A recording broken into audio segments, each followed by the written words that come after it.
Esaminiamo ora alcune opere dei protagonisti del movimento impressionista. Altri pittori dipingono un ponte, una casa, una barca. Io voglio dipingere l'aria che circonda il ponte, la casa, la barca, la bellezza della luce in cui esistono.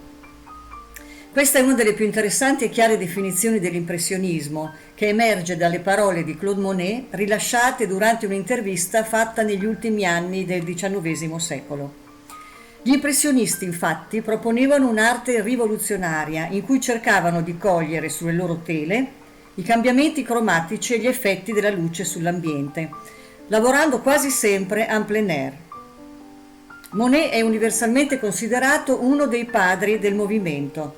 Durante la sua lunga carriera è stato il più coerente e prolifico praticante della filosofia dell'impressionismo, che consiste nell'esprimere le proprie percezioni della natura, soprattutto nella pittura di paesaggi all'aperto. Monet e gli impressionisti utilizzarono le ombre colorate per rappresentare le condizioni reali e mutevoli di luce e ombra in natura, sfidando la convenzione accademica di dipingere le ombre in nero. Questa teoria soggettiva della percezione del colore fu introdotta nel mondo dell'arte attraverso le opere di Goethe e di Chevreul all'inizio del secolo. Capolavoro assoluto della prima attività di Monet, che segna l'avvio dell'impressionismo, è questo Donne in giardino del 1866-67, che si trova al Musée d'Orsay di Parigi. Le polemiche suscitate dal dipinto Le Déjeuner sur l'herbe di Manet avevano aperto un dibattito tra museo e natura. Monet risponde con tutta la freschezza del colore e della luce, aprendo la strada a un modo nuovo di concepire la pittura. Nella Grenouillère del 1869, che si trova nel Metropolitan Museum of Art di New York, vediamo l'isoletta delle rane lungo la Senna. Era una delle mete preferite per le passeggiate domenicali dei parigini e divenne uno dei soggetti prediletti dal gruppo degli impressionisti.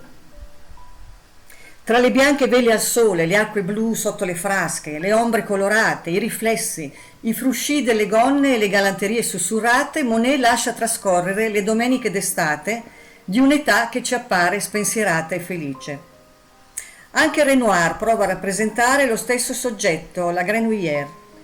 Davanti al quadro di Renoir ci accorgiamo subito che il soggetto è proprio lo stesso di quello di Monet, dipinto nella medesima angolazione. All'istante saltano però all'occhio due forti differenze. La prima riguarda le figure umane.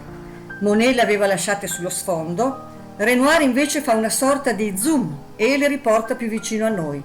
Si distinguono chiaramente le loro pose, i dettagli degli abiti, e questa scelta testimonia l'amore di Renoir per la figura umana. La seconda differenza è sulla scelta cromatica. Infatti i colori di Renoir sono sgargianti, quelli di Monet sono più tenui. La differenza non si limita a queste due opere, ma all'intera produzione dei due artisti. Il pittore francese Pierre-Auguste Renoir è considerato uno dei massimi esponenti dell'impressionismo.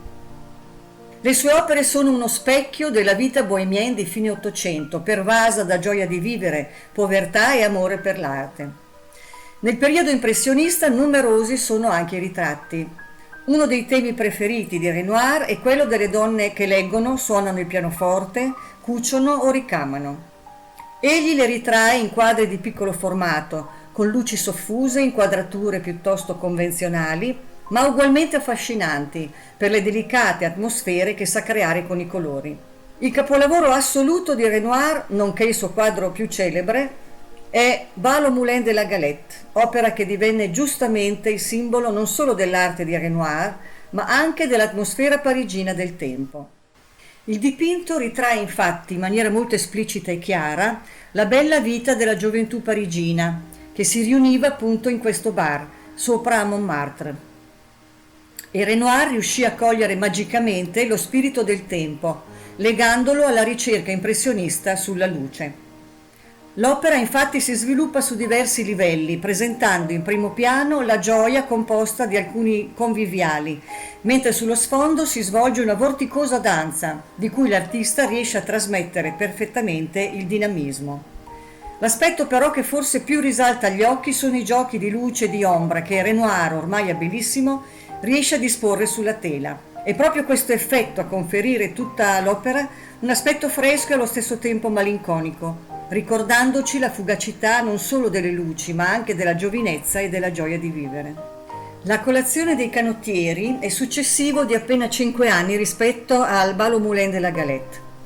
Il soggetto infatti è simile rispetto a quello già affrontato. Ancora una volta l'artista infatti decide di ritrarre un momento di svago della borghesia cittadina, impegnata a mangiare, a scherzare, a rilassarsi, in questo caso dopo lo sforzo della vogata. Nella storia dell'arte, uno dei quadri che più suscitarono clamore e scandalo presso il pubblico e la critica è stato il celebre Le Déjeuner sur l'herbe di Manet, dopo Courbet, uno dei maggiori rinnovatori della pittura francese dell'Ottocento. Realizzata 11 anni prima della mostra che diede l'avvio all'impressionismo, questa tela rappresenta uno dei simboli che incarnano la rivoluzione artistica del XX secolo. I critici e il pubblico giudicarono l'opera volgare e oscena non solo a causa del soggetto, la presenza di nudi femminili in compagnia di giovanotti borghesi, ma anche per la modernità dello stile cromatico e compositivo.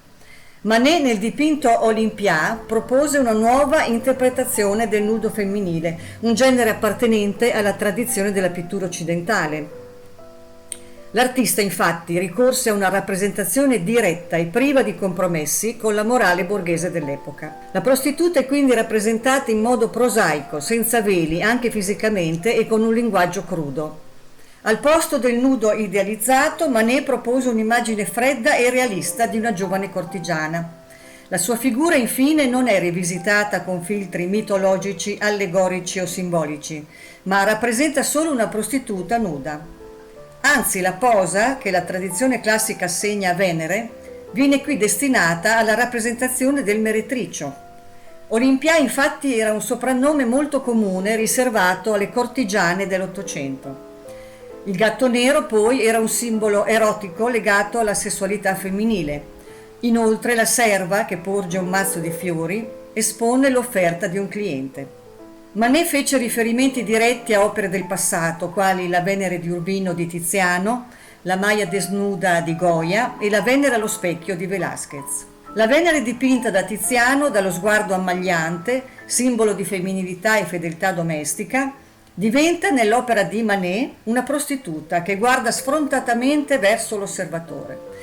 Tale immagine ricordava anche le prime fotografie di giovani donne che lavoravano nelle case di tolleranza dell'epoca. Il dipinto quindi offrì molti aspetti provocatori nei confronti di coloro che sostenevano la tradizione accademica e la morale borghese. Infatti le forme prive di modellato e circondate da toni neri sono esplicitamente esposte. Poi la giovane donna offre uno sguardo deciso e diretto, privo di pudore per la sua nudità così esposta. Nonostante questo, Manet non era interessato a provocare i tradizionalisti, quanto a rappresentare il vero senza filtri morali. Il Bar delle Folies Bergère fu l'ultimo quadro realizzato nel 1881-82 da Manet prima della morte e può essere considerato il suo testamento artistico e spirituale. Esso infatti riunisce con grande coerenza e integrazione i vari dati stilistici che hanno caratterizzato l'universo artistico di Manet: l'utilizzo del nero, l'amore per i temi quotidiani, l'utilizzo di colori piatti e omogenei e il gusto per le composizioni calibrate e per le nature morte.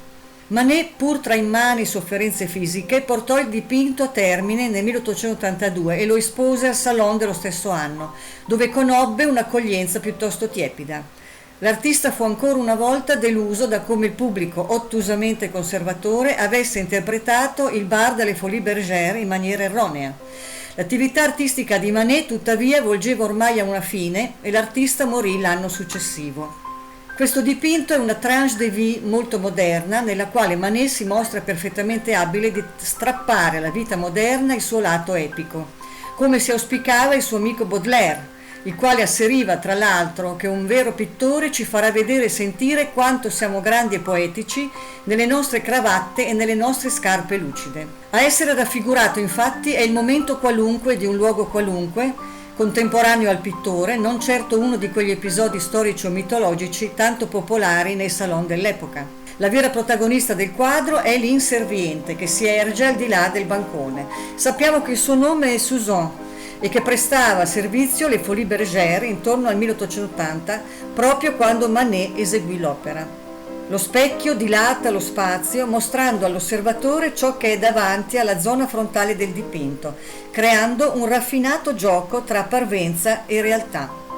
La soluzione ottica dello specchio fu impiegata già nel 1434, anno di esecuzione del ritratto dei coniugi Arnolfini, e in numerosi altri dipinti degli anni a venire, come Las Meninas di Diego Velázquez e l'Assenzio di Edgar Degas.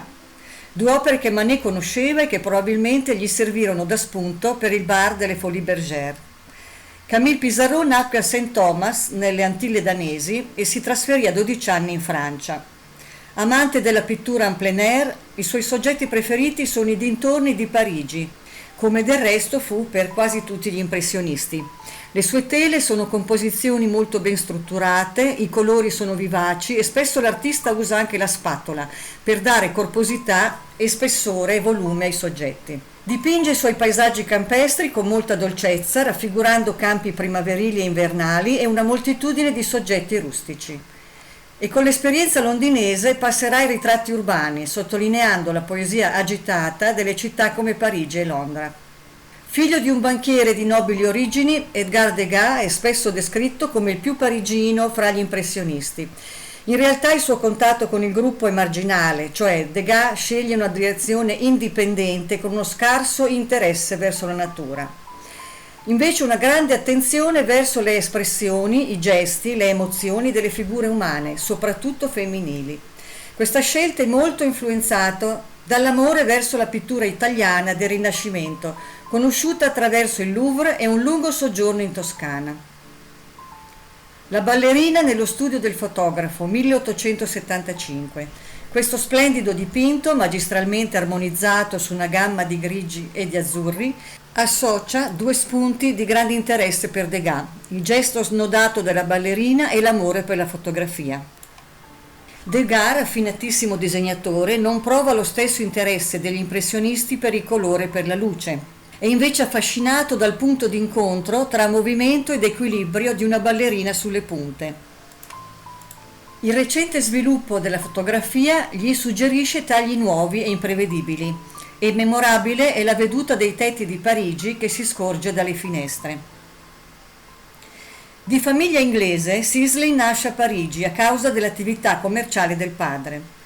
La sua formazione avviene comunque in Inghilterra, studiando in particolare i toni freddi delle pennellate di Gainsborough e i paesaggi di Constable e Turner.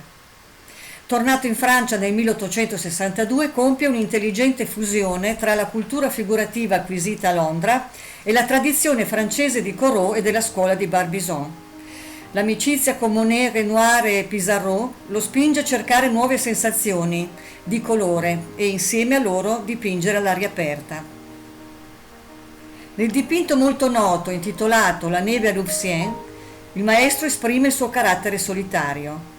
Questa tela si trova al Musée d'Orsay di Parigi. Nato in una famiglia della ricca borghesia provenzale, compagno di studi di Zola e avviato a una carriera in banca, Cézanne riesce a far prevalere la propria volontà di diventare artista sui dubbi del padre e nel 1861 si trasferisce a Parigi proprio nel momento cruciale del passaggio tra il realismo di Courbet e l'impressionismo di Monet. Cézanne pare sempre poco incline ad abbandonarsi al puro gusto per la luce e per il colore degli impressionisti.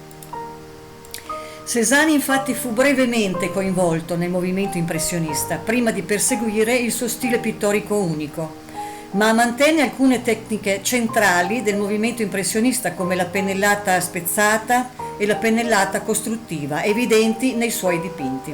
Cézanne interpretò la natura attraverso forme geometriche che influenzarono in modo significativo il cubismo. Spesso riduceva i suoi soggetti alle loro forme geometriche primarie, per esempio un albero è una combinazione strategica di cilindri e una mela e una sfera. Secondo l'opera di Cézanne, coni, sfere, cilindri e cubi sono la base di ogni forma esistente.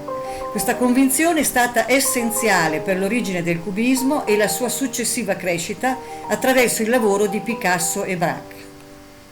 Cézanne utilizza il colore anche per enfatizzare gli elementi geometrici dei suoi soggetti.